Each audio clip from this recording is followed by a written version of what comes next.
I didn't flinch when she said it.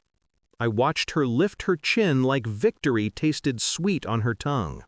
"Your services and your poor love are no longer required," she announced to the boardroom I'd booked, arranged, and prepped for her. "Clear your office by tomorrow. And move out tonight." Her voice echoed against the glass walls. The directors looked away. I nodded once. Then I laughed. Not loud, not wild, just a quiet, steady laugh that made her eyebrows tighten. She thought it was shock. It wasn't. Tomorrow was going to be fun. There was a time I would have died for Alina. I built the business around her ambition. She had the name, the lineage, the pedigree.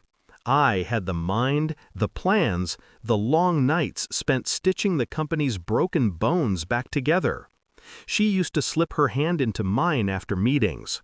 "You make me powerful," she whispered once, forehead against mine. I believed her.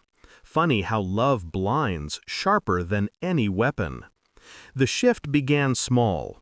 A sudden password change on our shared home office computer. Late-night strategy sessions with her cousin Kamran. An unfamiliar perfume ghosting her clothes. But the real moment came 2 months before the boardroom execution. I walked into her office to surprise her with coffee. She didn't hear me enter. "I'll push him out quietly," she whispered into her phone. "No drama, just humiliation." There was a pause, a low chuckle from the other end. Then her voice again, smooth as poison. "Once I'm CEO, he'll be gone. I'll make sure he walks out with nothing. Nothing." That word didn't stab, it carved. I set the coffee down, walked out, closed the door without a sound, and something inside me hardened into strategy. Revenge is ugly when rushed, but exquisite when engineered. First came information. I mirrored every device she used. Emails, messages, secret financial transactions, even the burner phone she thought she hid in her makeup drawer. Then came the legal pieces. For years, everything the company built was tied to my intellectual property. Patents in my name, systems coded by me, data models structured under licenses I owned. She never bothered to read the fine print. She assumed marriage erased boundaries. I let her keep assuming. Quietly, I transferred my licenses to a trust. Not illegal, not dramatic. Zero noise. Next came the board. I didn't threaten them, didn't manipulate them. I simply showed them numbers. Projections without my systems. Risk reports without my algorithms. Efficiency drops without my consultancy contracts. Some understood immediately. Some pretended not to. All of them would feel the consequences soon enough. The last piece was personal.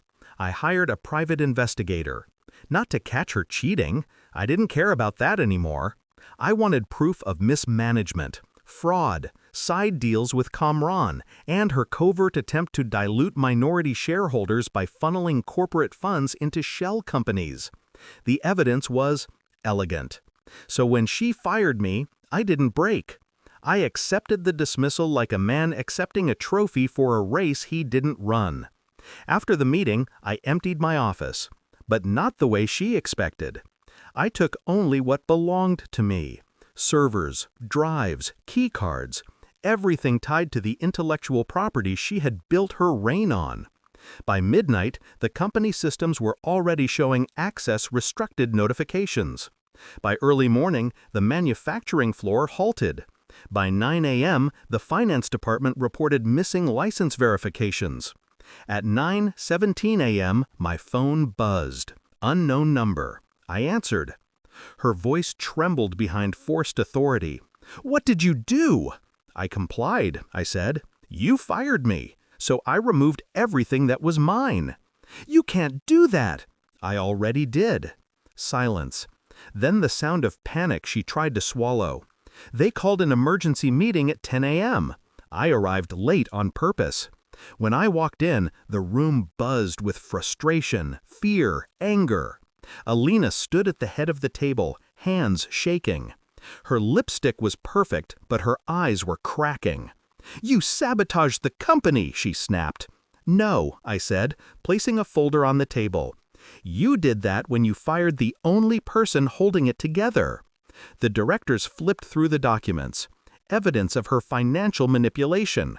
Proof of unauthorized transactions. Emails between her and Kamran discussing fund diversion. Her face drained. "This is fake," she whispered. The auditor, sitting in the corner, shook his head. "We verified everything." A single tear slid down her cheek. Not regret, just fear. I leaned forward. "You wanted a CEO title so badly.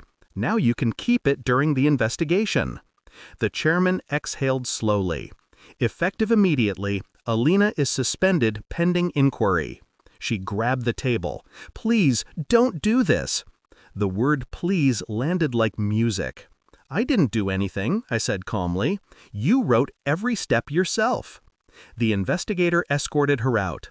Kamran was removed the same afternoon. The shareholders demanded restructuring. The company begged me to return. I declined.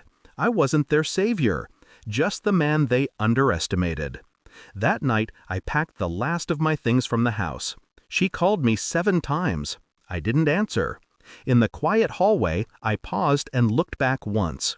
Not at memories, not at love lost, just at the space where I stopped being blind. I stepped outside, locked the door behind me, and finally allowed myself a real laugh. Not quiet, not controlled, a full, satisfied laugh. Justice isn't loud, but the silence afterward, that's beautiful.